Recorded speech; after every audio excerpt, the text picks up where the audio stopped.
My name is Tim. My name is Jack. Okay.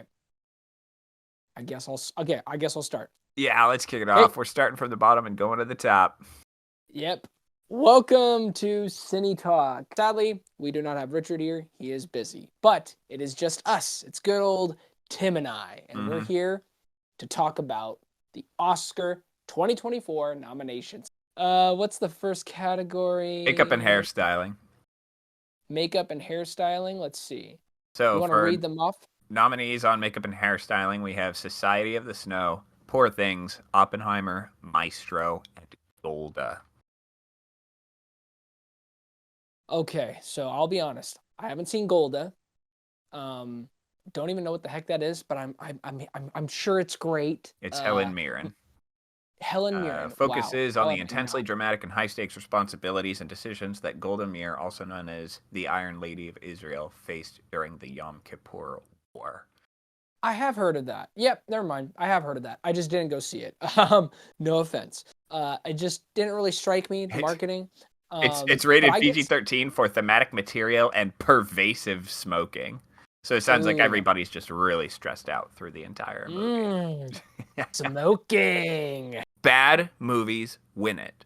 And I Yeah, haven't seen this movie, so I can't say that it's Suicide bad Squad. for sure. Suicide Squad won it. The Academy Award film. The Wolfman won it. And I'm not saying Yeah. that makeup isn't deserved. What I'm saying is the Academy has a knack for picking a movie that's not as well received as the other nominees because they had like one instance of very good makeup. And Golda is like a lukewarm. It has a lukewarm reception. I haven't seen it. It could actually Yeah, be I really heard good, that but I too. haven't seen it. Yeah, I heard it was very like mixed. It's not like people were roaring about it, but people weren't poo-pooing on it. It was just, yeah, it's fine. I think to me the clear standouts for when I look at that makeup and hairstyling is Poor Things and then Maestro. Poor Things to me I feel like should win because it's just an amazing world that the director created, and it's through the the styles that Emma Stone's character goes through is so vastly different in each act. And I feel like that team did a really awesome job, like immersing me in that, I guess, artistry of the character with makeup and hairstyling. To me, Poor Things should win. And if I had to choose a second, it'd be Maestro, and then it'd be Oppenheimer, then Society of the Snow, and then Golda. So to me, my vote for makeup and hairstyling is that's my number one vote. For now, I marked it on my end for now. So for now, mine is Golda, but I'm gonna put a little question mark on it. Maybe. So what's because the I next one? because I need to see more. I need to see more. I have a bad habit of not seeing enough. There was one year I watched. I counted. It was like 51 different movies. I think it was Uh, 2018. There were 51 different movies nominated. I saw two of them and still got like 18 out of 24 right because I was Jeez. familiar with like the trends. But Mm-hmm. last year was the first year that I got a lot of it wrong. And it was kind of a nice change of pace. Next up is international feature film. Nominees Okay. are Io Capitano, Perfect Days, Society of the Snow, The Teacher's Lounge, and Zone of Interest. I saw a doubleheader with my mother at the theaters this week. We've been going to the movies more together. We saw Boy and the Heron and American Fiction with a couple hours in between for some Italian food. And we saw the trailer for Teacher's Lounge there.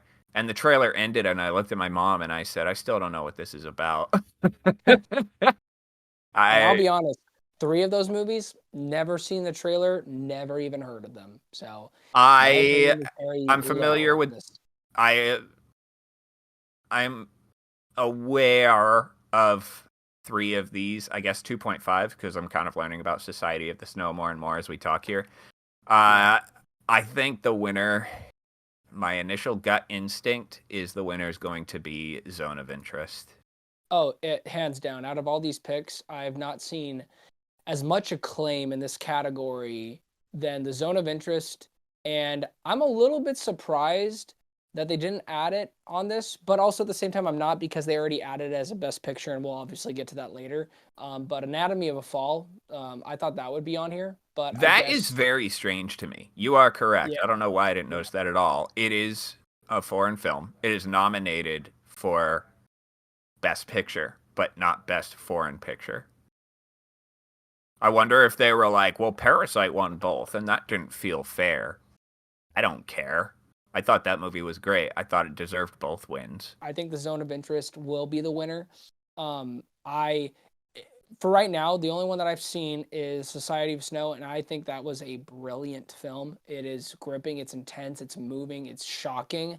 Once you see the story, immediately within the first 30, 40 minutes, you'll know what I mean. It's a very long film, it's like 2.5 hours, but it's so worth it. Um, and it's directed by J.A. Boyana, who is an incredible director who sadly was convinced to direct Jurassic World Fallen Kingdom. He was. Um, and I honestly blame more so the studio than him because he still had some unique ideas with that film, even though it sucked. Um, he directed A Monster Calls, which is one of the most underrated films that not a lot of people know about, and people should watch that film. So I'm rooting for you, JA. I'm happy if you win, but my vote's got to go with Zone of Interest because it's been buzzing like no other. Yeah. Like it's between Zone of Interest and Anatomy of a Fall.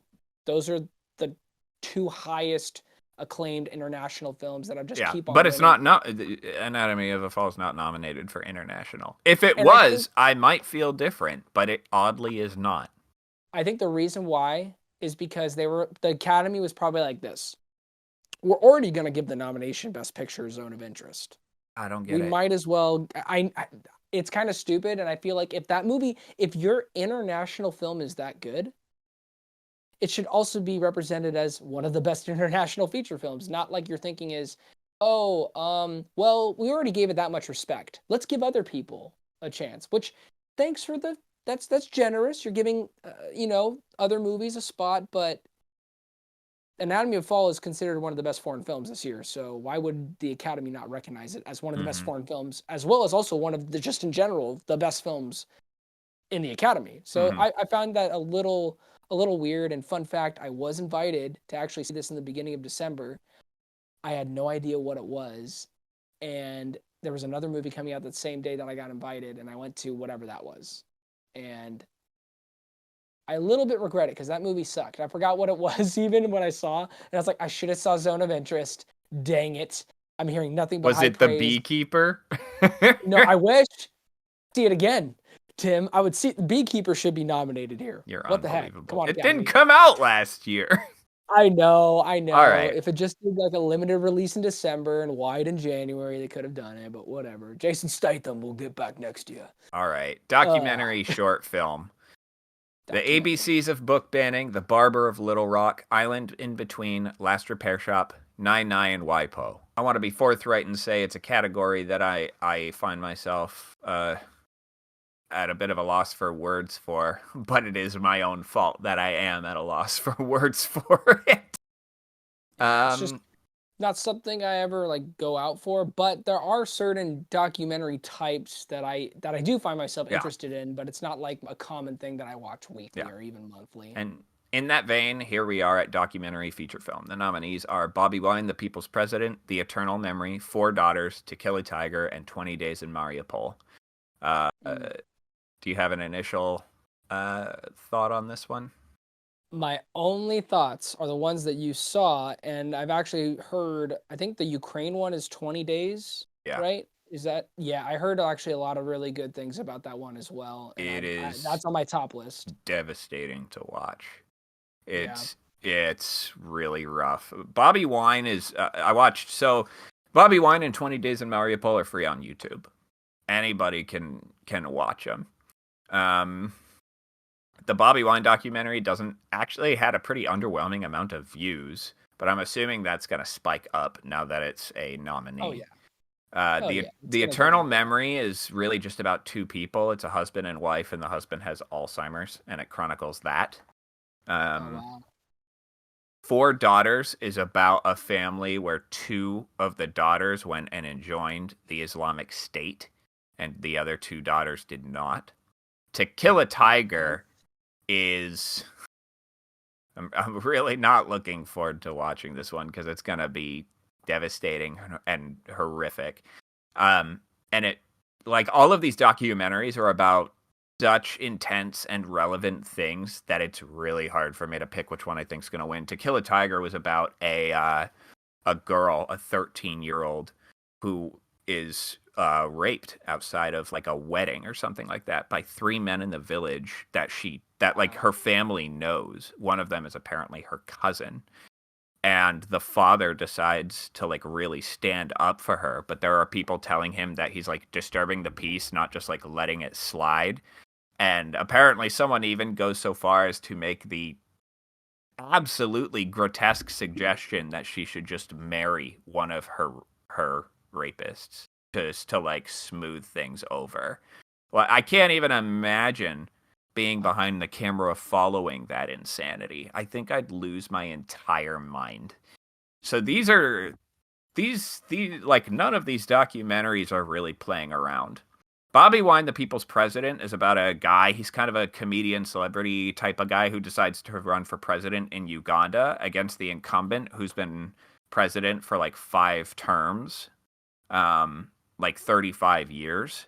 And it was like a January 2021 election. And man, it, it's I posted about it a little earlier today. It's kind of a like a David versus Goliath type story in a way. Um, it was good. I think it was worth watching. Uh, the same for 20 Days in Mariupol, but in a different way. 20 Days in Mariupol, it is good. It is worth watching, but it's a painful watch. And the narrator even tells you as much. He says this is painful. I'm trying to remember exactly what he said. He said like this is painful to watch, and it needs to be painful to watch. I honestly, all of these sound important in different ways. The the Bobby Wine one, I I I won't get too far into politics here, but there are some slight echoes just from what we've seen in our political landscape in the states that made me like able to predict where this was going. They showed an interview with the guy who is the president now, and the reporter asks him, so, because there's an age gap, there's an age limit on being president there, and he's about to hit it. He can't seek another term because of his age limit. And so the reporter asks him, so you're not going to run for another term? And the only thing the guy will say is, we will follow the Constitution. And she's like, okay, but that means you can't run again. And he just says, we will follow the Constitution. And as soon as he said it like the second time, I said to myself, he's going to try to change the Constitution.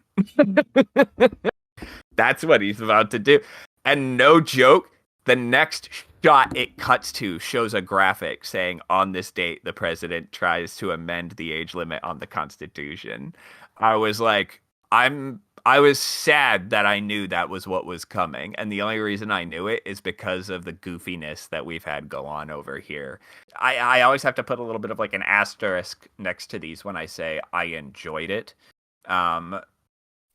Because I don't know if that's like the right word to say. I suppose I would say I am. I mean,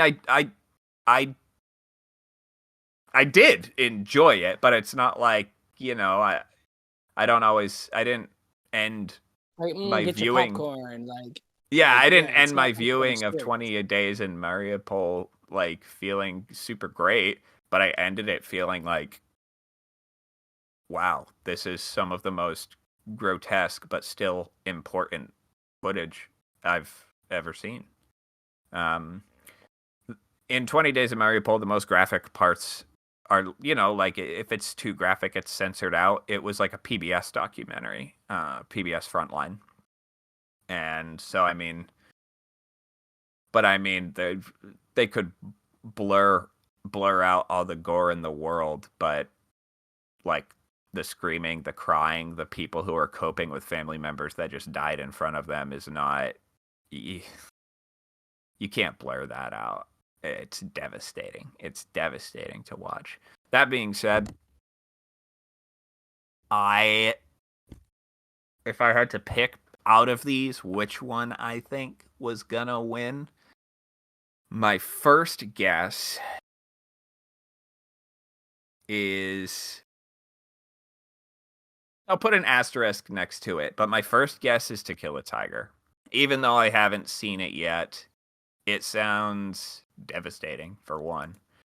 Um, but that is what my gut is telling me right now. Maybe I'll feel different once I watch the other ones. My first guess is To Kill a Tiger. Let's go to sound. Yeah, this list is a All right. lot longer. Sound nominees are The Creator, Maestro, Mission Impossible, Dead Reckoning Part 1, Oppenheimer, and Zone of Interest. Seen them all except for Zone, so I don't have an opinion on that. But The Creator is one of this is a plug-in for The Creator, guys. It's one of the most underrated. It's the most underrated film from last year, in my opinion. It made my top 10 barely, but it is a beautifully shot, beautifully designed movie from an amazing director, and the sound design was incredible. Maestro, it's really solid as well. It's obviously about music, so obviously it would be top notch. Mission Impossible: Dead Reckoning Part 1, fantastic. It's an action movie. Tom Cruise is at his best at somehow like 50 something, 60 years old or whatever, 7,000 years old. But to me the clear winner is Oppenheimer. Yeah, Um same. the clear winner is Oppenheimer. Like That's what my gut Nolan, instinct. like yeah, like it's they're all great. To me, my second choice would be Creator and then Mission Impossible. But Oppenheimer hands down because I mean, obviously there's the score, but that's a different category. But the way he infuses that with the sound design, and by far my favorite just sound moment in a movie from last year, and probably my top three moments from Nolan, is the moment where you hear the song, can you hear the music playing after the incredible Kenneth Branagh says to Oppenheimer, can you hear it? Can you hear the music? Do do do do do do. Like iconic as heck. One of the greatest composed scenes, and then the mixture of like the crashing, where you're like fully invested in what Cillian Murphy's character Oppenheimer is going through while he's at college, and it's his mind. And just what Nolan was able to pull off with his sound designers and IMAX. I remember seeing it in IMAX. It blew me away. Like literally, it felt like a rushing wind hit me. You know when people say when the Holy Spirit's in the room, oh, the Holy Spirit was in the room, but it was Nolan and his designers. Oh my God! Like I can go off on that. I can go off on 10 other scenes, but that scene is probably the most important moment of mixing. And then obviously the moment where the bomb goes and Yeah, there's the really Trinity test. no, Yeah. yeah, the Trinity test, like the music, the buildup, and then it's silence and you only hear his breath. I think that was a very creative choice, and it could have been terrible. It could have been like, this is stupid. What are they doing? But it was amazing. It was so simple. And sometimes in the simplicity of things, it can be one of the greatest things of the year. And I think Oppenheimer killed it. So that's my rant about sound. I don't know. I'm not gonna act like I know a whole lot about it, but the little bit that I do, it's not an easy thing. And I just think it has to be Oppenheimer for all these other movies. Like I said, Zone of Interest could be the best movie of the year. I haven't seen it, but on a technical level, I'm going with my heart, and that's Oppenheimer. I Clear winner. agree. I think eh, I'm not even really going to speak on what I think should get it, but I think Oppenheimer will get it. Yeah. And maybe Oppenheimer should get it. I don't know. But I think Oppenheimer will get it. Live action short film, of which I've currently seen none. The After, Invincible, Night of Fortune, Red, White, and Blue, and The Wonderful World of Henry Sugar, which I think I've heard I of. I actually, it's funny. I actually see one now. That one is incredible. I believe that was actually, and this is like on three different things that Wes Anderson made. He has like Benedict Cumberbatch in it, Dave Patel, Ray Fiennes, incredible actor who I don't think has ever won an Academy Award. That's That doesn't crazy. sound right. I think you're It lying. doesn't sound right. It's Ray Fiennes. Like what the heck? Um, yeah, it's incredible. It's on Netflix. Wes Anderson like made, I believe that's the one. I'm hoping I'm getting it right, but he made like three short films randomly for Netflix and just out of nowhere. And I've only seen one of them, and I think that was the one. And it makes sense why that one got nominated because it was fun. it was just it's Wes Anderson. He just knows how to make fun movies, You're right. weird He was fun movies. nominated for 2. God, oh yeah, he was nominated for 2, but he never won one. That's crazy to me. It's freaking Ray Fiennes. I'm also striving to try to watch like the short film categories too. Animated short film nominees are Letter to a Pig, 95 Senses, Our Uniform, Pachyderm, and War is Over, inspired by the music of John and Yoko. Again, I gotta If it's watch the them. Beatles, if the Beatles, I would say Wars.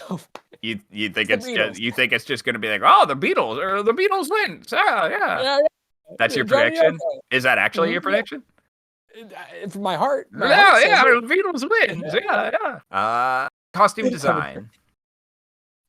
Poor Fun Things, category. Oppenheimer, Napoleon, Killers of the Flower Moon, and Barbie. Okay. Costume design. Okay, really think about it. Barbie is obviously a really strong contender because it's Barbie and Greta Gerwig really self-actualized Barbie in a live action sense and it looks great. Killers of the Flower Moon, I could see that also take it because you do actually feel like you're transported in like 1910 or like 1905. And it's Martin Scorsese, so he's never wrong with his aesthetics. Napoleon is a strong choice as well. I actually saw it. I thought it was okay. It's not a terrible film. It's just not one of Ridley's best, but um, they do a great job with the costume design. I think it's like 18th century. I think that was the time period for Napoleon, maybe 17th. Um, maybe I'm off. Maybe I don't know my history. It's sometime in the past. Definitely doesn't look like this. But Oppenheimer, yeah, these are all like very historical. 3 out of the 5 of them are historical films, essentially. Which is not Um, surprising. yeah, That's it's not not surprising. surprising at all. Like to me, it makes sense. Poor Things. This is the thing. I'm gonna say something crazy. I think Barbie could win, but what do I think will win? I think it's Poor Things. I think Poor Things will win because it mixes up so many different styles and makes it work. Like it's like 18th century mixed in with like modern day and you get Poor Things. It's just weird. It's wacky. It's more in line with like English Victorian kind of style mixed in with some like uh 1875 American outfits. Like it's just this weird hot posh that just works. And I find it to be quite interesting to look. But yeah, I would say top 2, Poor Things and Barbie. I know it might be crazy. I feel like Barbie will win, That's my gut. but Barbie's my gut. But I put a yeah, question mark because I'm gonna. I, I know this is. I have a big confession here. My mother's still mm, upset with me. I haven't seen Barbie yet. Now, hey, calm down. I need you to calm what the down. what I the it's what? it's not for like lack of wanting to. It's on my I voodoo. do You have no excuse. You have no excuse. I well, the thing is there's a lot of movies that I Yeah, there haven't is. seen. There is. Like I Yeah, you're right. You have like 15 on there. there's plenty of movies I haven't seen. It's not like I'm actively just not seeing Barbie. I'm actively not seeing a lot of movies. Um Barbie needs to be on your number 1 now, or at least before the Oscars happen. At least before the oh, I will Oscars. So definitely see it before that. Probably sometime within the next week or so I'll see it, if not a couple of days. I'm Um curious. Curious. What like it was it like time or was it just something that was kind of like you're like, not really interested in that. I'll wait to see like what my friends think or what the general public think. Um, Neither really. If a group of friends near me were all going to see it, I'd have tagged along. You know, it just like the cards never fell that way. And the only movie I saw in the summer, I think, was Oppenheimer. I don't think I saw anything else. wow. I mean, Um, hey, it's a good like choice. I never saw Good Guardians choice. 3, I never saw Mission Impossible Dead Reckoning, I never saw The Creator. I haven't There's a ton of these that I never saw that came out around the same-ish time. So it's not like I just saw Barbie and I was like, "Eh." It's like I just didn't see any movies in the summer. Like Oppenheimer and Okay. that's Okay. um Well, I strongly recommend it, man, because it's a I already was excited for it, because Alicia and I, we had the opportunity to see it early, like a day early. We saw it like on a Wednesday night, and we saw it like at South Center. No, yeah, South Center. We saw it like in Dolby Cinema, and it was good. Like it was a good like crowd, and um, there's a certain scene that happens that almost gave me like Avengers Endgame vibes, In and it was Barbie? hilarious. And Barbie, yeah, I'm like, this is the Endgame moment. All This right. is the That this sounds is the awesome. portal scene, and it just was hilarious. I think Greta Gerwig, and I'll get to that later. That wonderful name, but uh, yeah, it's a great film. Like, yeah, I feel like Barbie will win, but who do I want to win? I think Poor Things, but it's between Mhm. those two, and my mind could change. I might do some more research and just look at like the past and like, oh, who's actually been more consistent in this category. Then I'll make my official vote. But my heart vote, I think Poor Things.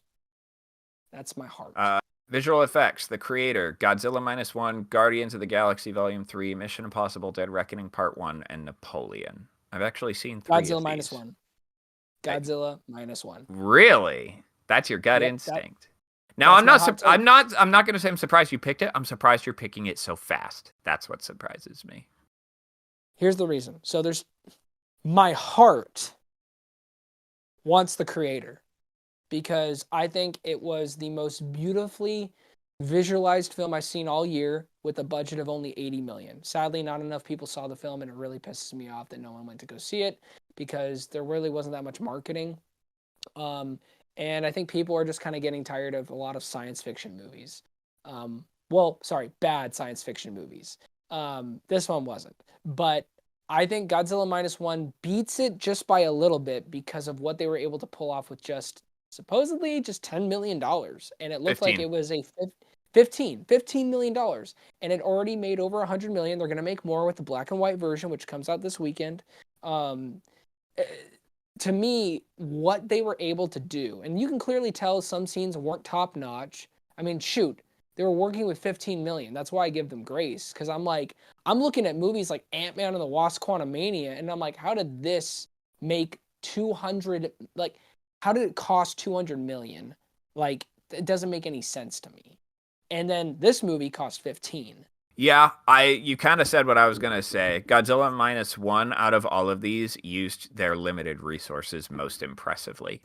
Um, like none of these other movies, uh, their visuals may be overall better than Yeah, Godzilla's, yeah, yeah. but Hands down. their I get that. budgets were like 10 times more, quite literally. Yeah. No, yeah. Um, And here's the thing, if somebody gave it to what was the other film that I saw that was a Creator. lot of money? Like no, if they gave it to like Guardians 3, Oh. I would understand it because that was also a very well executed on a CGI level visual effects. It looks great. It's a great looking film, but to me I feel like it should matter more also with how much did they invest in this and what was the final product through that investment. I feel like that's something that should be important to weigh in the options. Hmm. Um, and I think to me it's Godzilla minus one and Creator, hands down between both of them. Um, not just because of the budgets, but just the just like visually, like I don't like nobody can tell me how much it costs. I'd be like, wow, this is a beautiful looking film. Like it's probably like it definitely wasn't cheap. Oh, it was okay. I'm Respect. I'm putting Godzilla minus Respect. one for now, but I'm gonna mark it as a possible change because I know a couple of these are on my to watch list. Um, Next up we're kind of skipping back up the list to get to where we were Film before with editing. editing: Anatomy of a Fall, The Holdovers, Killers of the Flower Moon, Oppenheimer, and Poor Things. I feel like this one is a little bit of a toss up between Oppenheimer and Anatomy of a Fall. The biggest scene to me that and here's the thing, I think it's a good movie. I don't think it's one of the best movies of the year personally. I think it's a very overhyped film.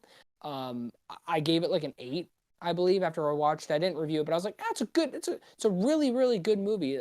Maybe even like a 7.5. Like it's between 7.5 and an 8. You mean Um, Anatomy?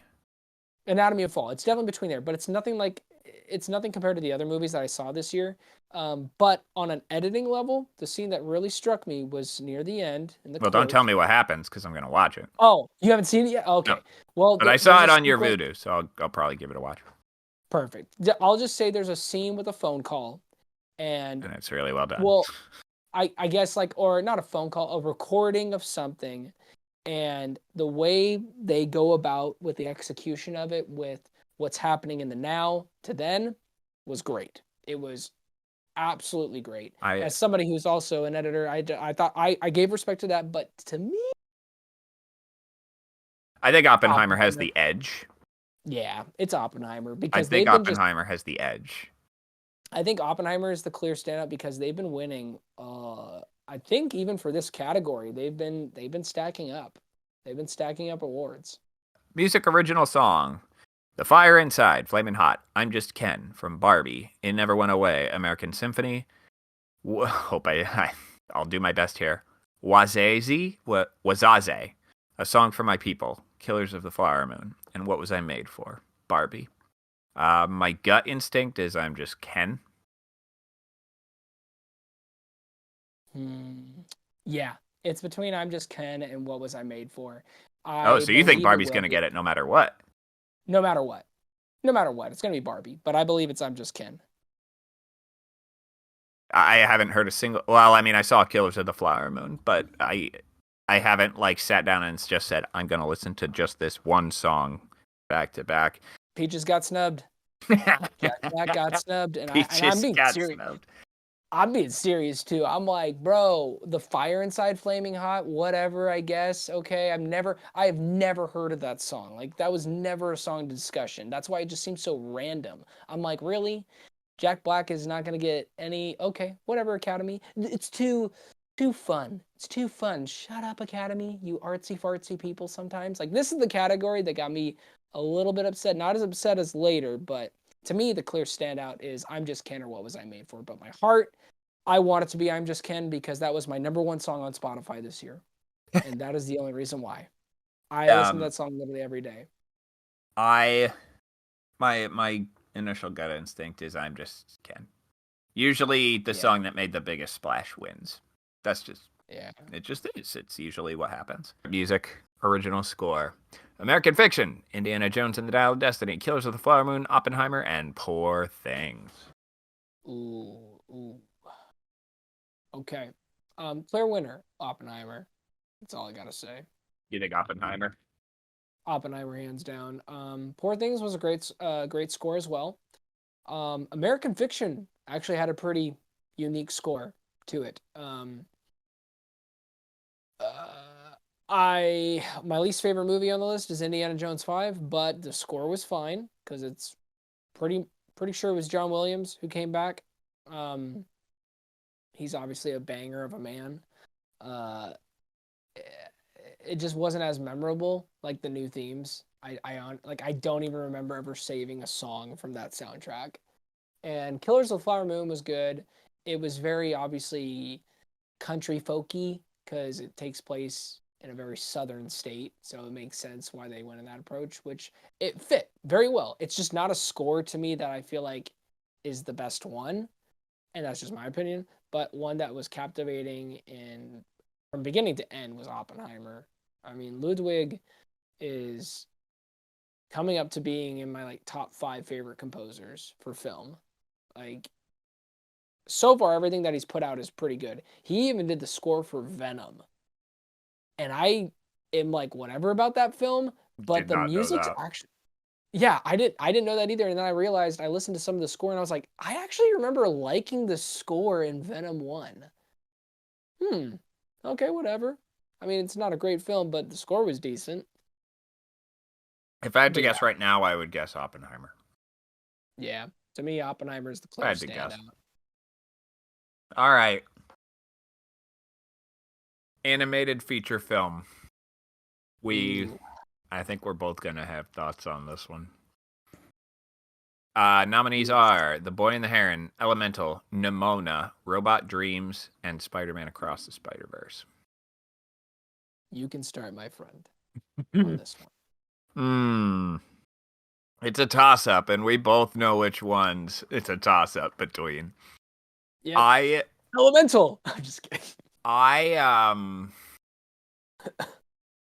I just saw The Boy and the Heron with my mother this week, and then after that we went and saw American Fiction. Great film. A Boy and the Heron, I'm actually kind of eager to see again, which it sounds like we may be doing soon. I'm looking forward to These it. are. You had asked me between Spider-Man and The Boy and the Heron, which one is better. It's so hard to compare the two because on its face, which is more entertaining, Spider-Man is. But The Boy and the Heron doesn't. Its goal is not necessarily to be entertaining. It's to take you away and make you ponder certain things. And it actually does a really good job of that. And in that sense, it's a very beautiful film.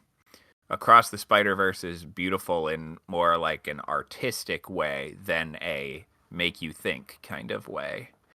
Um, it's really hard to compare those two movies in like a we'll just which one's better kind of way. If you want to be entertained, go see Spider-Man. If you want to see a, a beautiful piece of art by a master of the craft, go see The Boy and the Heron. Which one I think will win? If I had to pick right now, I would say The Boy and the Heron. Now this is one of the categories. Honestly, I have the biggest problem with when it comes to the Academy. This year, from what I can tell, seems better. But in years past, animated film has been a bit of a sore spot for me. I think there should be. I know actors already get enough accolades. I think voice acting should be a category. And I think the Academy, I think stunts should be a category, although there's debate on who exactly would get the award for stunts. Is it a fight coordinator? Is it a stunt coordinator? Is it a particular group of people? Is it multiple people? There's a bit of a debate about that right now. Voice acting, I guess it would be whoever the voice actor is. I saw this movie subtitled. I have not seen it dubbed yet. If we see it again, I'm guessing we'd see it dubbed. So I can't really speak on the Robert Pattinson. I can't speak on Christian Bale. I can't speak on Florence Pugh. I can't really speak on their performances. All I've really heard from them is what I heard in the trailers. And what I've heard of Robert Pattinson, it sounds nothing like Robert Pattinson. Like nothing like him. It's pretty cool. Also, there's also the initial impression, it's not 100% confirmed, but that this may be Hayao Miyazaki's like swan song, like his last movie. And the idea that it's like his last chance for another Oscar might push the Academy to give him one. The last time one of his movies got one in America was for Spirited Away, which was a really good movie. Once upon a time, the Academy for animated film nominated Coco, which won. Fine, I get it. Ferdinand, Loving Vincent, The Breadwinner, and in a year where the third highest grossing movie in Japan came out, it was a movie called Your Name. It broke a bunch of I haven't seen it, to be fair, but it broke a bunch of box office records. Did an incredible job overseas. It did an incredible job over here. It put the director, Makoto Shinkai, on the map in a time where I already thought he was on the map because I'd seen his stuff before and it was very well done. But instead of that, they nominated The Boss Baby. Yeah, that's The Boss Baby. This beautiful, artistic, glorious looking film from overseas. And they were like, nah, Boss Baby gets it, man. Well, I was just like, what a weird out of touch nomination to throw out there. Us The Boss baby. Baby over the third highest grossing movie in all of Japan. It was such, I was like, huh? So I started It's a watching twist. kind of their animation nominees more closely, and it just feels out of out of touch. And here's the reality. Like I just looked at the past winners for the last 20 something years since 2001. Pretty much like 15 out of the last 20 something have been Pixar or Disney, which it's like it's to a credit. Like most of those films deserved it because they're amazing movies and Disney has had a good amount of quality to keep that repetition. Lately, I mean 2021 and 20 I think 2020 and 2021 were both Disney. That was Soul and Encanto. Um, and then last year was Pinocchio, which was one of my favorite movies last year. I loved Pinocchio, Guillermo del Toro's. And just looking at the track record, it's very much Disney. Disney, Pixar, this. So it makes sense why they chose Elemental because it was like a, hey, uh, this movie made some money actually. It's Disney, which is surprising. And here's the thing I think it's a fine movie. I don't think it was amazing. I don't think it deserves to be in the top five, but I kind of understand why because Disney. I'm just glad Wish didn't get nominated. That was bad. That's kind of the weird thing is with these categories. Like I almost view it as like, oh, these are like the top five. And Yeah.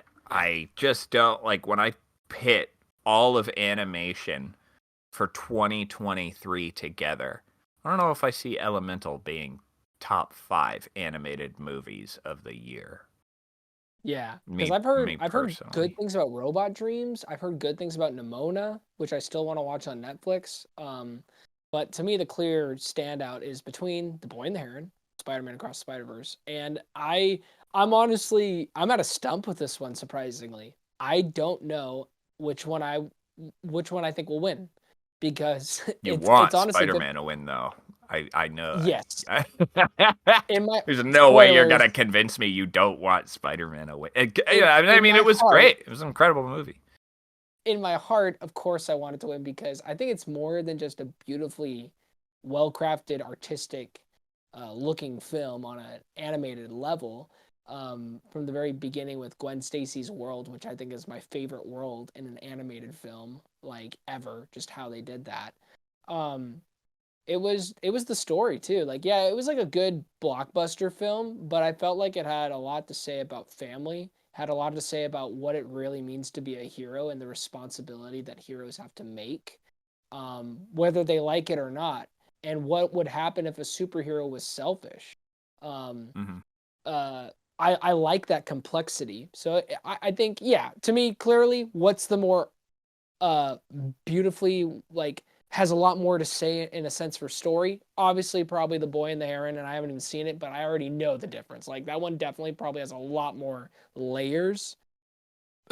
But Spider-Man has a lot to say too. Maybe just not as much, but I think it's really cool that they're still showing credit to it. And I completely forgot that the first Spider-Man movie won Best Animated Film. I completely forgot Yeah, about it that, did. which is why it's a 50-50 because I could see them do it. Because personally, to me, I think Across the Spider-Verse is a better film than Into. And I loved Into. That was like a 9 for me. This one, it's just that much more. It's just that much more in quality and story, I feel like. And it's a part two film, or sorry, part one, um, which is the most mind boggling part where usually a part one doesn't really feel complete. And I'm not saying it is, but just it was satisfying. And a lot of part one movies I feel like aren't satisfying. I feel like they Hmm. get you excited, but they don't feel like, oh, that was just a good movie. Like Spider-Man Across the Spider-Verse is considered, I feel like, a good movie. On its own, we're obviously getting part two, but it's just a well-made film. And I think at the end of the day, it's gonna be between them. And my heart says Spider-Man, but I'm not shocked if Boy and the Heron wins because, and here's the reason why. Just because Spider-Man and the Spider-Verse won an Oscar, and clearly they like this movie a lot, and it has a very strong chance of winning. The director hasn't had a nomination for a Best Animated Film for the Oscars since 2002. So how cool would it be if 21 years later, he not only gets a nomination, he gets a win. I feel like that's a headline right there for the Academy. And to me, I feel like the Academy, they are obviously at the end of the day, they're a voting body, so they're going to vote. I don't think there's anything like conspiracy theories happening in the background because they're just going to vote for what they think is right. But honestly, on a breaking news level, on more publicity, more openness for the Academy, the cooler title I feel like for them to give themselves their own pat on the back for, being cool is to give it to the Boy and the Heron. Mm-hmm. Like, yeah, I think it would be a little bit more controversial personally than giving it to Spider-Man because without a doubt, a lot of people on the mainstream are saying Spider-Man's like the best movie of the year. If not, it's like the best animated, or Spider-Man's at least in my top 5, top 10 of the year. Um, so that's why it's not shocking if it won. But to me, a cooler headline, like an Academy cooler headline, would be, and potentially his final film and hasn't been nominated for the Oscars since 2002. The Boy and the Heron wins. Oh, people are shocked and what? Spider-Man lost? Yes, it would be a little shocking, but not really, because that is kind of a cool thing to do for him. I To be like, don't here you go. see. I don't think there'd be a huge amount of backlash if the Boy and the Heron beat Spider-Man. The Boy No, and I'm the not saying there's gonna be Heron, a huge amount. I'm just saying there would be at least some conversation of people being like, it Spider-Man's better. looks Some people would say that. gorgeous. It looks, Yeah. it looks unreal, man. It looks so good. To me, it feels like more, to be honest, that to me, that choice would say more of like, oh, that's an Academy choice. Like, Think so? See, I I think don't so. think that's true. I don't think it would necessarily be like, oh, that's an I'm not Academy saying that's a choice. bad thing. And I'm not saying that's a bad thing. I'm just saying like clearly the Oscars are they also like to treat themselves if they're like the most highest art of all time. I just feel like on a marketing level and on a publicity level, it would look cooler if the Boy and the Heron won. That's why I feel like if I had to give like the littlest centimeter of like a chance of who would win over the other, maybe the Boy and the Heron because of that. But it's honestly it's either or. It's a toss up because of I think Golden Globe gave it to Boy and the Heron. That They shocked me did. honestly. I thought it would be Spider-Man. Critics' Choice Awards gave it to Spider-Man. And I will say this though, I'm looking forward to February 23rd. I think we will know exactly who's going to win after that evening on February 23rd. Because Is that that is when the the Oscars SAG. are? Nope, that's the SAG Oh, I Awards. was gonna say. I And was like, well, yeah, it'd be over. Got I it. feel like after the SAG, I think it'll be more of a clear indication of who will probably win.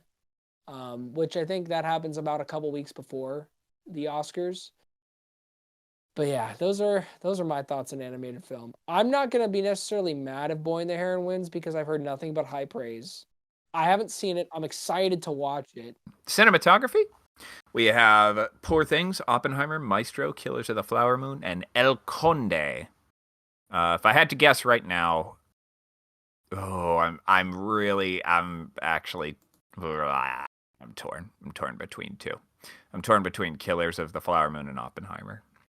It's between those two for sure, but I think it's going to Oppenheimer just with how Probably. much traction. Like they've been winning all the technical stuff. Yeah. Like it's just been beat after beat, beat after beat. Um and here's the thing, I think it's one of those Oscars where it's going to be kind of a predictable year for majority of the things. Like people kind of know what's the popular choice. People know what's getting the most buzz from all these awards and the general public and what are people mainly talking about. But yeah, to me, I think it's Oppenheimer as Yeah. well. Oppenheimer edges it out a little bit. El Conde, I think, is on Netflix, so I got to put that on Yeah, my list to watch. same here. I think it's about a vampire. Um, I think so. I think it's like, is it black and white? Yeah, Isn't it it's black and in white? black and white. After living 250 years in this world, Augusto Pinochet, who is not dead but an aged vampire, decides to die once and for all. It is on Netflix. Honestly, here's an underdog pick. Poor Things, because that movie was shot incredibly well. Is that streaming Um, anywhere? Poor things. nope, No. not yet. I'm gonna buy it as soon as it comes out. But yeah, I think honestly, Poor Things might have an edge out over Killers of the Flower Moon think so. because now thinking about it, it's a very visually stunning film. It's very stunning, like with the set design and the production behind it, and also the visual effects mixed in. They do a great job with scaling with certain moments with the character of Bella Baxter, Emma Stone's character. It's a really well filmed movie. I think they did a really good job. Maestro was also well shot. Oh my god, the scene where he's Bradley Cooper, who I guess freaking studied to do this for 6 years for a scene. I'm like, get out of here. Like, I love you, Bradley. Please, if you ever see this, you did not need to spend 6 years to do this. Like, no Expect it. offense. Like, like I respect you. Oh my god, that's insane. But I don't think you needed Well, I to mean, to, imagine that to someone do who that. is an actual conductor goes and sees it. Like, I would be so distracted by how wrong he's doing Yeah, everything in a but I'm scene where like I'm supposed to be six. buying it. Yeah, but I'm like 6 years. I'm like Jesus. It Ryan would Gosling be learned how to play piano in a it would week. be like I don't us know. watching a movie about a videographer and watching someone crank the ISO and then it just gets brighter but there's no noise. Here's the thing. I still respect it. I just think it's kind of crazy that it took him 6 years. But hey, here's the thing though. It's one of my favorite scenes in the film. So you know what, Bradley? You did your job. You did Yeah. your job. You looked great performing it. You really looked sweaty during it too. It was a great 6 minute long sequence. But 6 minutes, 6 years. I'm sorry that you didn't get the nomination too, buddy, but we'll get to that later. Uh Actually, no, wait, he did later. Never mind. Never mind, Bradley. I'm all right. sorry for talking crap about you. Original screenplay: Anatomy of a Fall, The Holdovers, Yes. Maestro, May December, and Past Lives. What's your gut instinct? Original screenplay. Okay. I'm torn So, between two. to be honest, well, okay, here's a random thought for a lot of people who may have not seen it. May December is actually a really great film. I finally saw it about a month ago. Incredible performance from Natalie Portman, Julianne Moore, and then the one dude from Riverdale. He was the best part. I think he got nominated. He was really good in it. But to me, I think I feel like I know what's going to win. It's going to probably be Anatomy of a Fall. Yeah, it's one of the ones I'm thinking. But That's my initial gut instinct. to me, the best script out of these is not Anatomy of Fall to me. It's actually two. It's The Holdovers and Past Lives. Um, I'm torn Fun between fact for you guys. Anatomy and Holdovers. Holdovers, did you watch it? No. That movie, please add it to your list. You will love it. It will be like a holiday classic film that your mom would probably love it, dude. Oh my god, she Do you would. know about my It's mom? hey. Does she like comedy? She would like this. Typically, This is sometimes. funny. Sometimes, well, if she likes this, then God bless her. Did I But tell you that my I mom saw John Wick 4 by herself? that's a that's a choice. Dude, That's a now choice. she forgot that she saw the first one and hated it. Oh my god. She goes, "I did. How do you remember that?" I was like, "Cause I saw it and I thought it was fun." But then you told me that you absolutely hated it because all it was Keanu Reeves shooting people for like an hour and 45 minutes. And I I was denied like, "How that. did you like the fourth one?" She's like, "It was Keanu Reeves shooting people for 2 hours and 45 minutes." I was like, "Yeah, I bet it was." But what made it fun for her was some guy. It wasn't even that crowded of a theater. Some guy went, saw the movie, I think with his friend, and he was dressed like John Wick with like the Yes. hair and this and that and with the beard and everything. And Mm. anytime something crazy would happen, this rando would look at my mom and be like, "Did you see the way he shot that guy? Oh, did you see the way he went? Oh, man." Like he was so into it that it probably made it a better viewing experience for my mother. Like that, That's why I love the it is theater. so not her kind of movie. That is a When she very told me she went and saw grown it by up. herself, I was like, "Mom, I would have told you that it's not your jam. I would have." It is a that I God I, the Academy. I wish you recognized that film because that movie. I put that film honestly, and I've said this like probably after like 2 months after seeing it.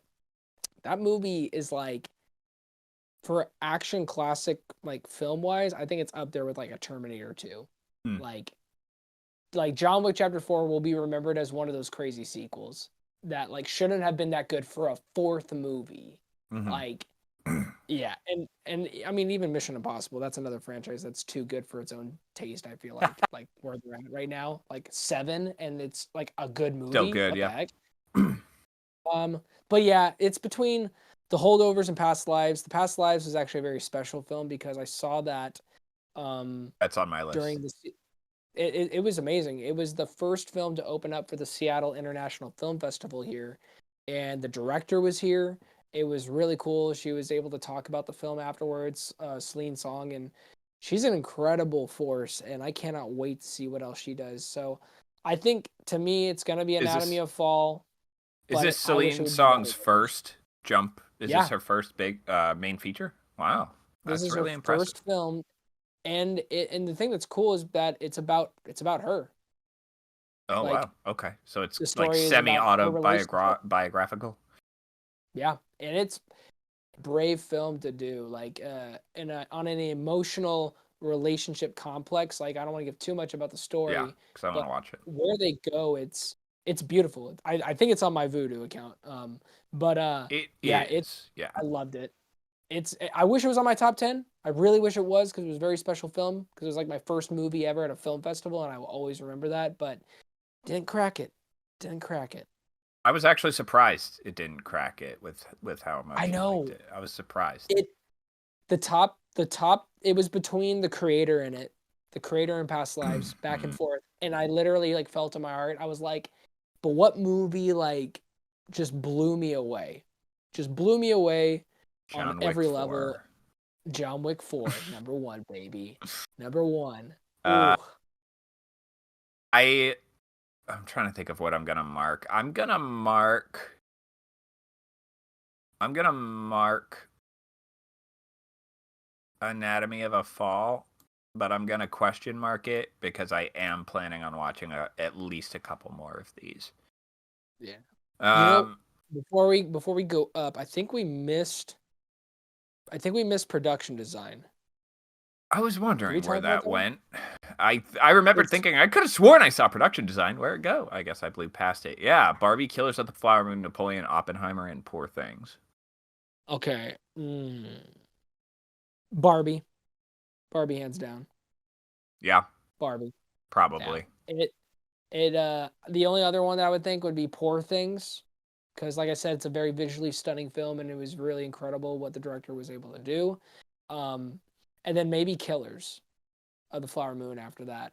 Um, I felt like I felt pretty immersed in that world in the grimy southern bunch of white jerks who want to control everything and kill a bunch of natives.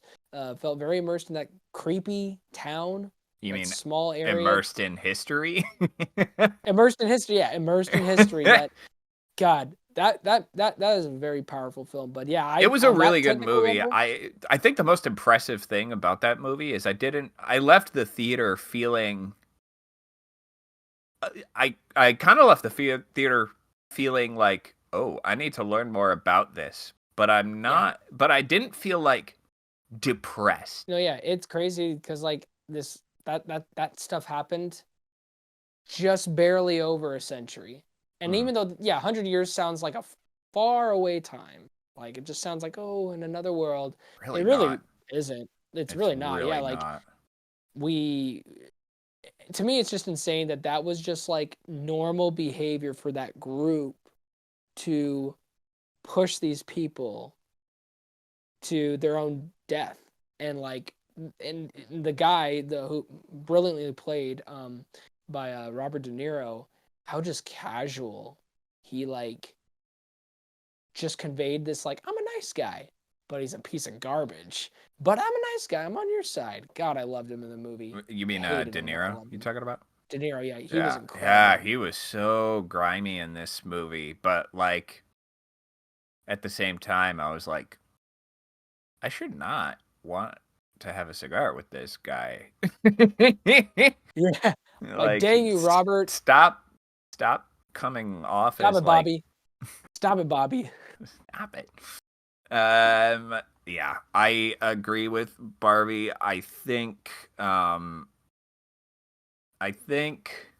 Napoleon actually had some pretty solid production design, but my gut instinct is Napoleon's not going to walk away with any wins.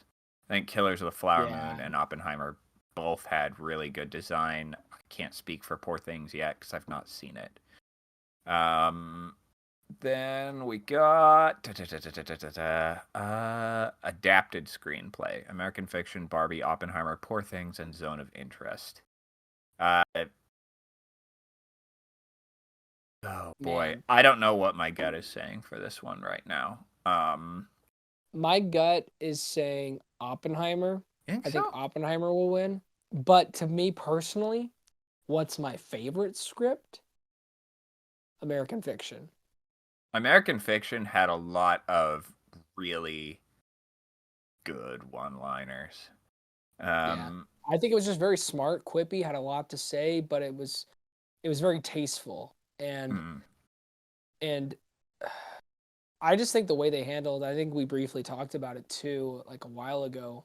Um, the way they handled death in that story was very, just took me off guard. Not like in an offensive way, but just in a, whoa, this feels very natural and hmm, organic with how they're pulling all these threads with the main character and where he goes off later on in the story and what the movie's about. It's about family and it's about his career. It's about what the legacy, of like what am I leaving behind and what is this generation even gonna freaking learn? I'm gonna pick American Fiction right now over Oppenheimer.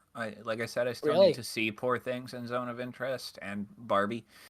Um, Barbie actually has a chance, I think. I do. I think so And too. I think Barbie does and have a chance. honestly, they got snubbed out of a category that should have been We'll original get to screenplay. it. Oh, that one. Oh, okay. They should have been original screenplay because the Barbie? only reason, yeah, they got nominated. So SAG nominated them for original screenplay, and I believe other areas nominated them for it. The reason why is because it's an IP, Yeah. but the reality is this: it's never been done before, like to this level with this like thing. Like people are saying, well, technically there's Barbie animated movies and stuff, but I'm like, yeah, but this is like completely different. Like, take all those animated films, put it to this, nothing. There is nothing like it other than just the name. This is Barbie. So to me, I felt like they kind of robbed that, and I'm glad SAG stood up for them and was like, no, this is an original screenplay. This is not adapted. This is original. So I felt a little sad for them. At least they're nominated, shoot. But because I would give it to Barbie, but I don't personally feel like it should win Best Adapted Screenplay because to me it's not even an adapted screenplay; it's an original. Um, and I've heard great things about the script about Zone of Interest. Um, and Poor Things is very smart. It's a very fun, um, intelligent film that has also some very dumb moments. It's weird. It's smart, but it's also dumb at the same time because it's literally um, yeah, I don't want to actually. Well, I was about to say a big spoiler about the character. Never mind. Don't But do that. it's yeah, it's a great film, and I loved what they did with the execution, with the script, especially with the character work with Emma Stone's character. But to me, yeah, it's Oppenheimer in American Fiction, and I think it'll be Oppenheimer though. If I had a backup, it'd be American Fiction. Like, American would Fiction not be for now. surprised. Not 100%, Yeah. but that's my first. That's my first gut. And here we go, an actress. Ooh, this is Yeah, the here we juicy go. stuff. Actress in a supporting role: Emily Blunt for Oppenheimer, Danielle Brooks for The Color Purple, America Ferrera for Barbie, Jodie Foster for Nyad, and Divine Joy Randolph for The Holdovers. Um, I don't.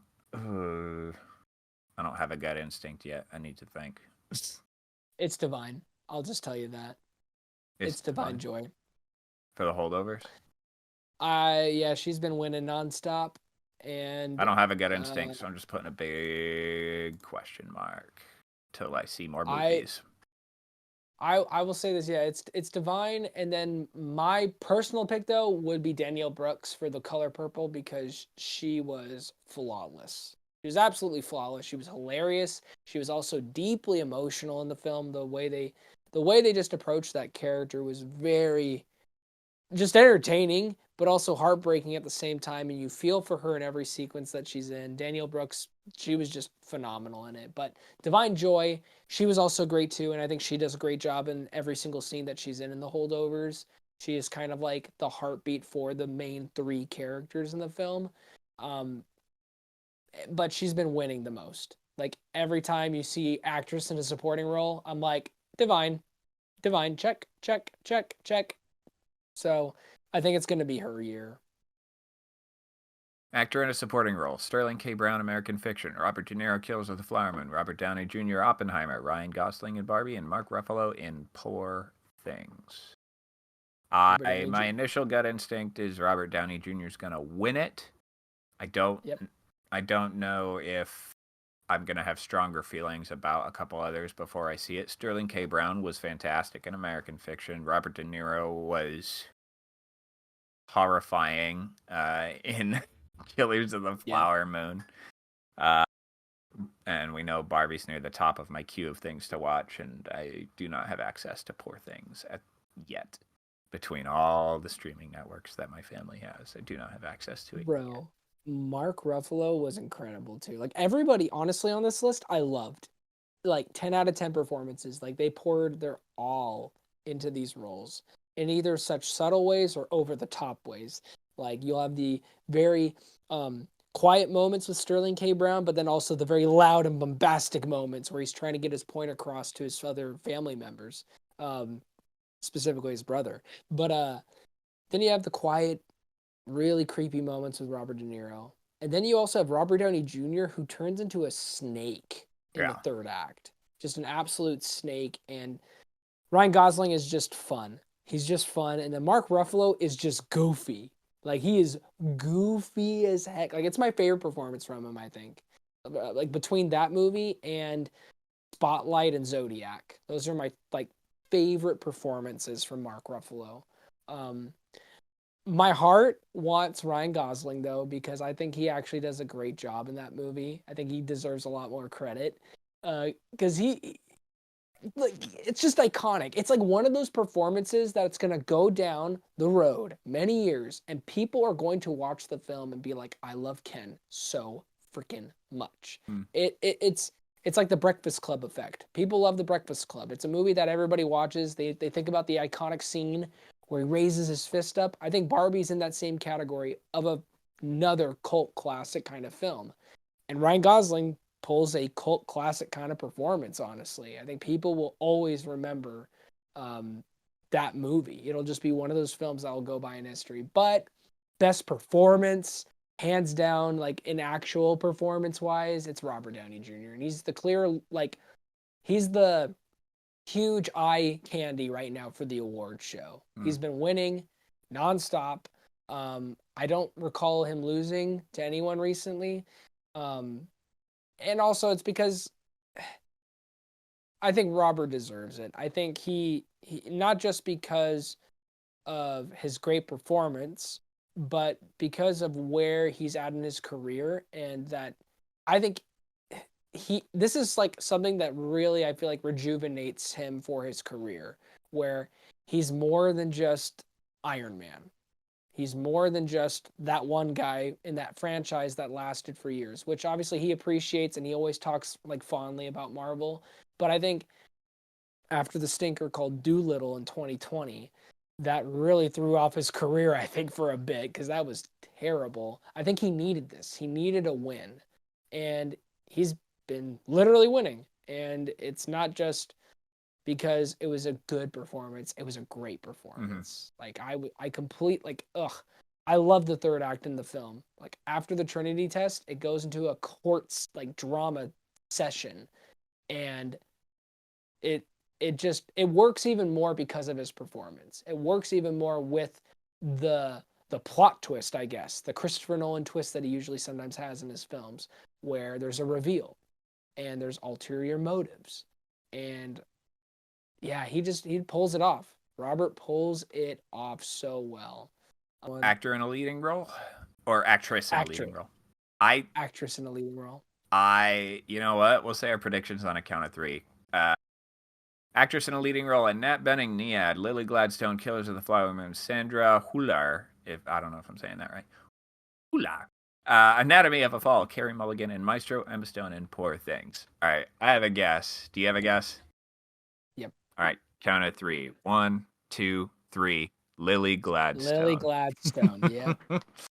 It's gonna be between the two stones, man. It's been like this, like back and forth for the awards. It's been Lily or Emma. Lily or Emma. I will say this: when the SAG happens, when the Screen Actors Guild Award, when that whoever wins, mark my words, the Academy's going to them.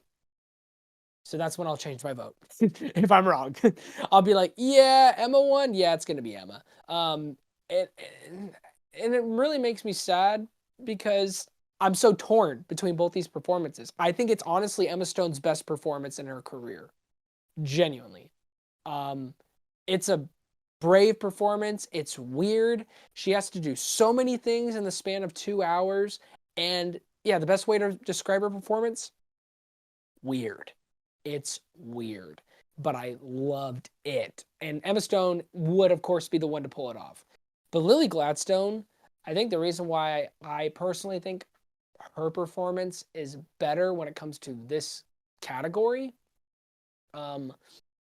is how quiet her performance was and how strong she was. Devastating in that quiet performance. She did an incredible job. She just pulls off all of these different emotions in such a compelling way where it wasn't over the top and it wasn't too little. Like, and this is like one of her biggest performances. Like, I don't think she's been in a movie that has been in this caliber. And Martin Scorsese did a phenomenal job. His casting crew did a phenomenal job finding her because she delivered in every scene. She stole the scene more than Leo, and that's crazy because that's Leonardo DiCaprio. And I'm not saying she's better than him, so don't get me wrong, people. I'm not. Leo is literally my favorite actor of all time, so I would never disrespect the man. But she held her own in her first big budget movie with Leo. That's crazy to me. So I applaud her. She was my favorite performance in general from last year. But it's gonna be tough. It's gonna be between them. And fun fact, I know Lily Gladstone's cousin. So by the way, if you're seeing this, I love Lily so much. So, if she ever wants to do an interview, I'm rooting for her, a little plug. She's yeah. So I'm just saying. Actor in a leading role: Bradley Cooper, Maestro, Coleman Domingo in Rustin, Paul Giamatti in The Holdovers, Cillian Murphy in Oppenheimer, Jeffrey Wright in American Fiction. Count of three. 1, 2, 3. Cillian Murphy.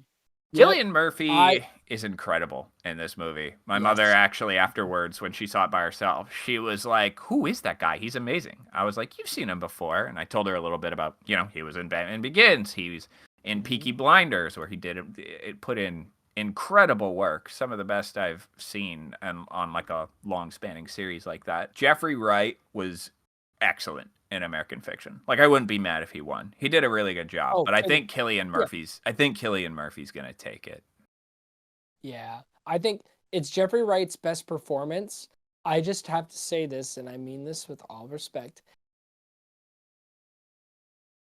Cillian Murphy just did a better job. I don't mean that like disrespect to Jeffrey Wright or Coleman Domingo or Bradley Cooper. I love all these performances. Actually, I take that back. I haven't seen Coleman Domingo. That one I need to watch. I heard he's really good.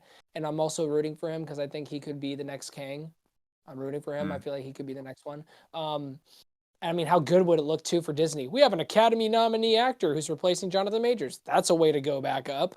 But I think it could also be about who maximized what was put in front of them. There was a 2008 movie called Doubt, and everybody got nominated for it. Even was it Oh, that Viola, was a great film. was it Viola Horror Davis? film Let to me watch. see. Viola Davis, Meryl Uh, Streep, she Philip was in the Seymour movie for Hoffman, like 12 minutes, and she and was she was great. incredible, and they nominated Yeah. her. She was Wait, Amy incredible. Adams was in She it was in too. it for like Yeah. 12 minutes. Yeah, and like, and here's, and I don't mean that to say like, here's the thing. I think Jeffrey Wright's performance, like I said, it's the best of his career, but on a like a level of what is the best actor in a leading role of 2023, I think it's Cillian Murphy. And some people are saying this too, and I'm not shocked. And yet again, I will say this on February 23rd when the SAG votes, because the same people who are in SAG are also Academy members. That's the reason why it's like ding ding ding, like people need to look at SAG. Yeah. Those are the same people in that collective group, because what happens if people don't know this, by the way, in the Academy, if you are a member of the Academy, it's not like, oh, I'm pretty sure it works like this. Actors will vote for other actors. Directors will vote for other directors. Cinematographers will vote for other cinematographers. I'm pretty sure that's how it works. And to me, I feel like it's a neck and neck race between Paul and Cillian though, because Paul's been winning, and there's a lot of hype for him. And Mm. honestly, he does a great job. I don't necessarily know if it's my favorite performance from him, but I know that it's one of his best. And I would not be entirely shocked if he won, but I will be a little bit disappointed because I think Cillian Murphy just pulls off a bit more in his performance than any of, I don't want to say pulls a bit more, but just like you even said it best, like there's just a lot of meat to this film, Mm-hmm. and every scene that he's in, you I love when I'm watching a movie and I feel like I'm not watching a movie. I Mm-hmm. feel like I'm actually watching somebody's life happen before my eyes. Yeah. And that's how he pulls the performance. I'm seeing this downward spiral of just what have I done, Yeah. especially in the last hour. Um, that to me is where the performance elevates, when all the tension goes up and up and up in his world. Um, and I think that's why, to me, I think he should win. But I'm not going to be mad if Jeffrey Wright wins, because I think he was also great. And I won't be mad if Paul wins. Um, and shoot, I love Bradley Cooper too. I think he did a great job. I just don't think it was his best performance, like compared to even A Star Is Born. He did great. He immersed himself as Leonard Bernstein, but I do kind of feel bad because it's one of those performances where you can clearly tell he poured his heart out, and he hasn't really gotten any acclaim at all for it. But that's showbiz. That's what happens sometimes. Like some people just aren't gonna get the acclaim, and other people will. Two categories left. Best director. Ooh. Justine Triet, Anatomy of a Fall. Martin Scorsese, Killers of the Flower Moon. Christopher Nolan, Oppenheimer. Yorgos Lantimos, Poor Things. Jonathan Glazer, The Zone of Interest. 3, 2, 1. Want to do that? If you want. All right. Three, Okay. 2, 1. Christopher Christopher. Nolan. No. What's interesting to me is he's only getting nominated for his movies about like World War One and World War World Two. War. Yeah. But like it, there's something about historical dramas that the Academy's just like, oh yeah, very good history. That being said, I always thought him not getting nominated for Inception was crazy. I feel like there is a huge snub, and I don't like using that term because it's about who's best, Mm-hmm. and at the end of the day, they chose it. So all these people deserve the nomination, right? Because number one, because of the traction, so it makes sense. Mm-hmm. So I understand that. So with that being said, I don't like using that term, but I'm gonna use it for this time because I genuinely feel like Greta Gerwig got snubbed for Barbie, Okay. a film that got so many nominations: production, actors, actresses, the best film of the year, best screenplay, and you're telling me she didn't even get nominated. It is Like very interesting. It is interesting it that she did that not. shocked me. Because that's honestly like the biggest. Because I said I was going to say something controversial. I mean, it may not be that I controversial. I don't feel think like it's there's a that lot of people who controversial. feel the same way. Well, I guess like the most. This is like the angry Joseph, I guess, for the Oscar nominations. Oh, Because I was this actually is him, huh? pretty in a line. This is me. I was actually pretty okay with. I was like looking at this. I was reading it earlier, and I was like, okay, this makes sense. This makes sense. Oh, that's a little shocking, but whatever. This one actually pissed me off. I'm like, I genuinely didn't think that was going to happen, but some people were heard rumors. They're like, Greta Gerwig might not get it. And I'm like, why the F wouldn't she? And here's the thing, Anatomy of Fall, good movie. Killers of the Flower Moon, that definitely deserves it. And number one, because it's Martin Scorsese, and so far he hasn't made crap. Um, Christopher Nolan, he to me is the winner. Poor Things makes sense. Jonathan Glazer, I haven't seen it. I can't have an opinion on it. So I'm not saying it doesn't make sense, but it also doesn't actually at the same time. It's weird because these are well-made films. 4 out of 5 I've seen, but I feel like Greta Gerwig kind of got a little disrespected personally. Like Okay. like imagine sitting there at the Academy Awards because she'll probably be there because her film got She won't. nominated Best Picture. I can't imagine she won't be. Just just imagine like just I don't know, it just kind of rubbed me the wrong way. Yeah, I feel I like she feel it. did deserve it, and the movie wouldn't have happened without her. And somebody could say that about Zone of Interest though, to be like Joseph Jonathan Glazer did a great job. Yeah, I hear you.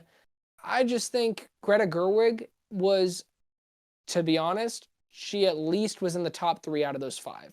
And I'm not saying that in order. I'm just saying literally in the top 3, and that's between Christopher Nolan, Martin Scorsese, and Greta Gerwig. I think those were the 3 best directors of the year. I think they honestly helped cinema this year because a lot of people are saying, streaming is like kind of shifting things for the theaters or whatever, and then Barbenheimer happened.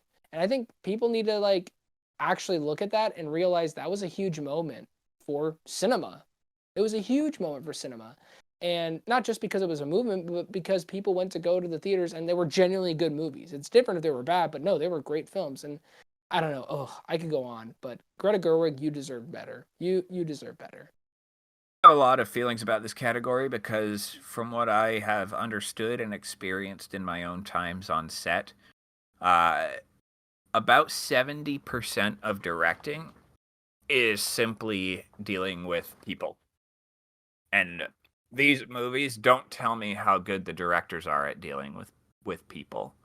I can't watch Oppenheimer and be like, wow, Christopher Nolan clearly treats everybody on the set like a rock star. There's no way for me to know that. I think Oppenheimer's going to get it because that's where I currently believe the trend dictates. But Yeah. I don't think my interpretation of what a director is, what their function is supposed to be, aligns with what the Academy would call best director. Like, it almost feels like I'm voting for like best shift manager. Like at the risk of sounding really demeaning. It's like Mm. it's like they're going around saying like, and you cranked out what movie in 8.5 months? Oh wow, that's really good. That's pretty. And you cranked out what movie in a year and a half? Oh wow, that's really good. Um, I think good directors are good at handling, dealing with, managing, and appealing to the notion that everybody on set is human, managing that and being not just okay with that, but being able to accommodate accommodate the needs of your crew, balance it with what needs to be done, get done, and it's what I almost feel like this should be is what director got their crew through the movie the least scathed. What I've heard from behind the scenes and just seeing behind the scenes stuff, she was phenomenal. Just a Like dream to she work with. like I mean like they all looked like they had fun. And at Yeah, the end of the day, like I think making a movie, obviously sometimes it has to be serious, like the subject material, and you have to take it very seriously. But when you're making a movie, it can be fun. yeah. And The managing that, but also getting your stuff done while also making everyone feel like a family, or it's it's an experience. And I feel like as a director sometimes, whether it's fun or it's serious, obviously probably being on Oppenheimer's set was an experience for the whole crew to witness these performances, to witness the production. And then the same thing for Barbie, like the world that she created, the fun moments with Ryan Gosling singing songs, like people genuinely were having fun on that set. And that's why like it's funny that you say shift manager because it kind of feels like that here. But that's why I'm like so harping on Greta Gerwig. I wish they can go back in time and put her back on because as a director, I think I'm not saying she's better than Christopher Nolan, but if she was nominated here, I wouldn't be mad if she Oh, won. really? The I person in charge can make all the difference. I'm involved in to some extent in the theater scene in the Pacific Northwest, and I've been in one play that is the most depressing play I've ever been a part of. Like my son is dead. My wife is completely detached from like reality, and I'm trying to bring her back down. Um, and as crazy as it sounds, the people in charge were so nice and good and kind and accommodating. It was actually like among my more favored shows to be in the production on, even though the premise was deeply depressing and based on actual events. Like it's for the most part it was a real bummer of a show, but the directors did a really good job with the people. Um, and so I actually had a really good time on the rehearsal production for that. At the same time, uh, there are some theaters out here that put on crazy killer, they sell out every show type of shows, and they're really funny, great, and hilarious shows. But I know behind the scenes, the people in charge of running them are hell to work under. I don't know. Just without hearing more from the people on set, I have no way of knowing what would fit my personal criteria for who I think the best director is. But yeah, since what I'm estimating here is the Academy's criteria, and I think according to the Academy's criteria, Oppenheimer is going to win Best Directing. That's my current leaning, if that makes sense.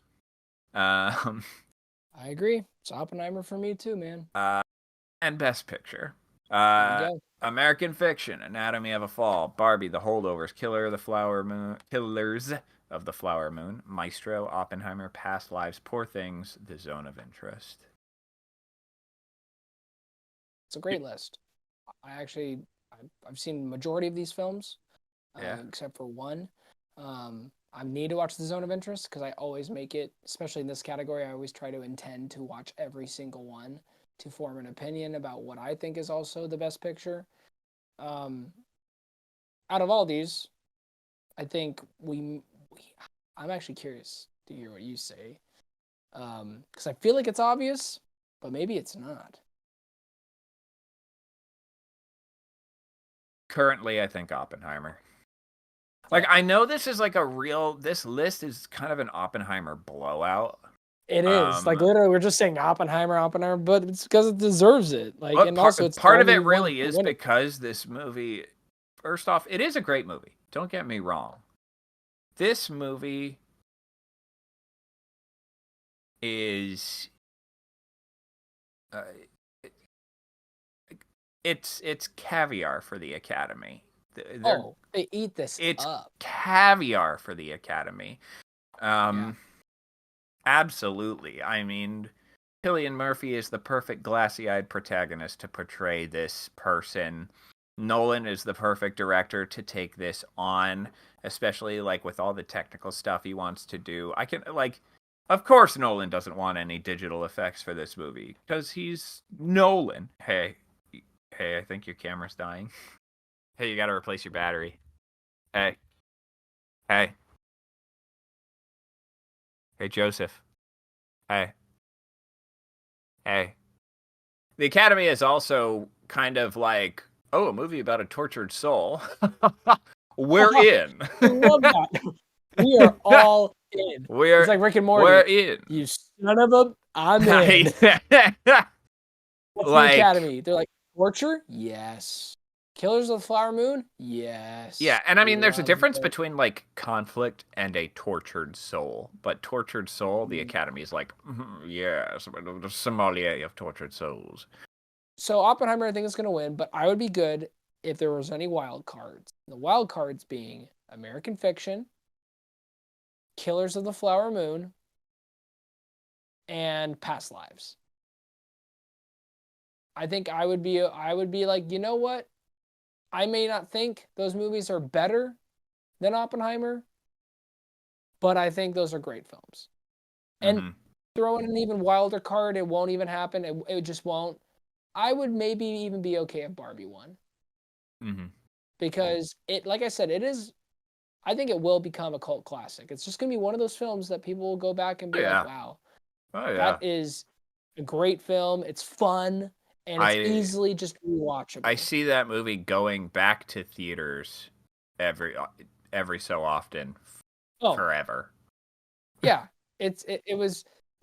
People will remember 2023 summer for Barbenheimer. Yeah. Like Oppenheimer will be that film too. I think not as much as Oppenheimer Barbie, but I already went back to theater. the Like if I like had a the chance to interview people on the sets of more than the movies nominated on this list in any of these categories, I might think the best director directed a movie that has no nominations and no one even knows what it is. well, guys, those are our thoughts. Um, let us know, what do you think about this year's Oscar nominations? Who do you think is going to win? Let us know in the comment section down below. Until next time, we will see you later.